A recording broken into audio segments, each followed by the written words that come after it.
مشتاق Ahmad Yossi اس جملے میں خان صاحب کے قد کاٹ اور جسامت کے متعلق بتا رہے ہیں کہ خان صاحب بھاری بھرکم آدمی تھے، قد بھی بہت لمبا اور جسم اتنا وزنی تھا کہ اگر لڑائی کے وقت دشمن پر گر پڑتے تو ان کے غیر معمولی وزن اور بوجھ کی وجہ سے دشمن کا دم گھٹ کر مر سکتا تھا۔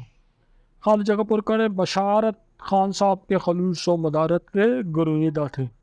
خان صاحب وجی اور بھاری بھرکم آدمی تھے، کلوروفارم سونگھنے کو مردوں کی شان کے خلاف سمجھتے تھے۔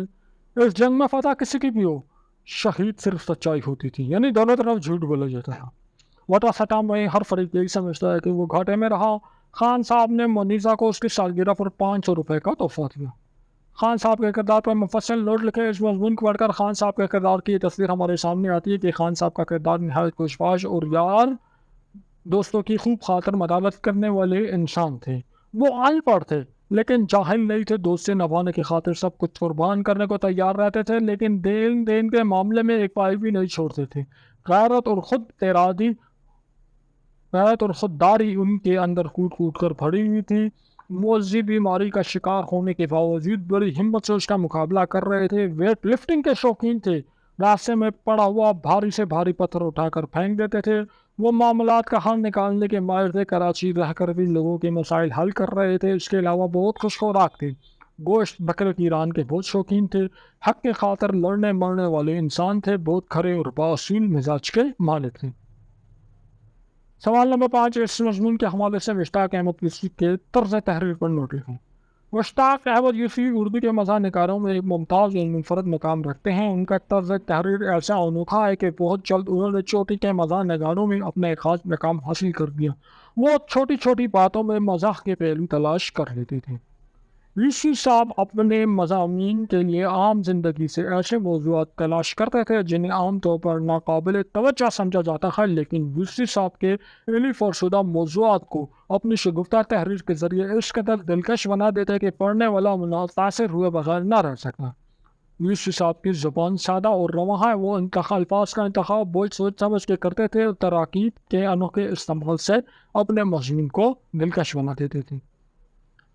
اگلا سوال ہے، تابع جملوں کی قسم وسطی پر 5 جملے تحریر کریں۔ وصفی وہ جملہ ہوتا ہے جو صفت کا کام دیتے ہیں، عام طور پر یہ جملہ جو سے شروع ہوتا ہے۔ میں آپ کو اصل بتا دیتا ہوں، اس جملے میں کسی کی وصف، کسی کی خوبی بیان کی جاتی ہے، اس کو وصفی جملہ کہتے ہیں۔ یہ خامی ہو یا خوبی ہو، اس کو وصف کہتے ہیں۔ تم میں اتنی طاقت نہیں جو یہ بوجھ اٹھا سکو، اس کو دوست بناؤ جو ذہین ہو۔ وہ کتاب خریدو جو نئے کورس کے مطابق ہو۔ پرنسپل نے ان لڑکوں کو ڈانٹا جو کل غیر حاضر تھے۔ ایسی مثال بیان کرو جو مجھے سمجھ میں آئے۔ تو ان جملوں میں جو لازم ہے، تجزیہ الفاظ پر ان کے سامنے لکھے گئے معنی کے مطابق اعراب لگائیں۔ بکری مویشی کو کہتے ہیں، اور یہ بکری، یہ زبر نہیں ہے، اچھا یہ زیر ہے، بکری فروخت کو کہتے ہیں۔ بے کے اوپر یہاں پہ غلطی سے زبر آ گیا، آپ لوگ زیر لگانا۔ جلانا آگ میں ڈالنا، جلانا زندہ کرنا۔ جو نہر اور جو غلہ۔ وطر نماز میں پڑھتے ہیں، وطر مسلک کا حصہ۔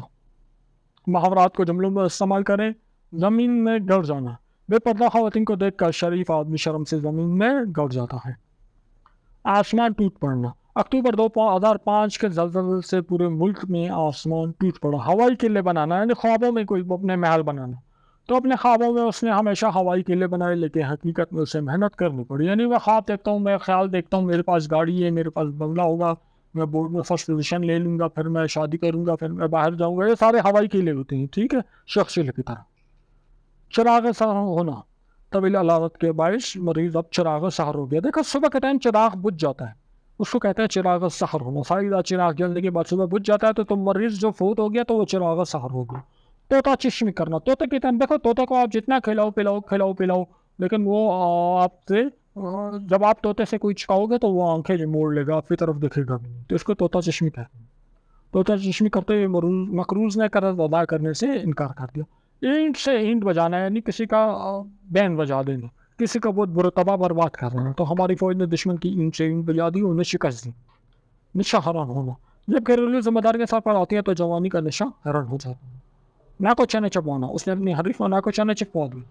پہاڑ ٹوٹ پڑنا، شوہر کی وفات سے اس کی بیوی جوان سال بیوی پر غموں کا پہاڑ ٹوٹ پڑا. 3 حرف بھیجنا, کسی پر لعنت بھیجنا, اس میں اپنے دشمن پر 3 حرف بھیجے. تو اس کے ساتھ ہی ہمارا آج کا لیکچر اپنے اختتام پہ پہنچا. اگلے لیکچر میں انشاءاللہ نئے سبق, بلکہ تو آخری سبق تھا, تو اگلے لیکچر میں آپ بتائیں پھر آپ کو مزید جو ہے کیا ہمیں اپلوڈ کرنا چاہیے, تو آپ بتائیں جو آپ کی ریکوائرمنٹ ہو. تو تقریباً سیکنڈ ایئر اردو کا تمام کورس ہمارے چینل پہ اپلوڈ ہو چکے ہیں. اب آپ کا کام ہے اس کو زیادہ سے زیادہ اپنے دوستوں کو جو ہے اس چینل کو سجیسٹ کریں. ویڈیو پسند آئی ہے اس کو لائک کریں, دوستوں کے ساتھ شیئر کریں, ہمارے چینل کو سبسکرائب کریں. نیکسٹ ویڈیو میں ملاقات ہوگی. اپنا خیال رکھیے گا. اللہ حافظ.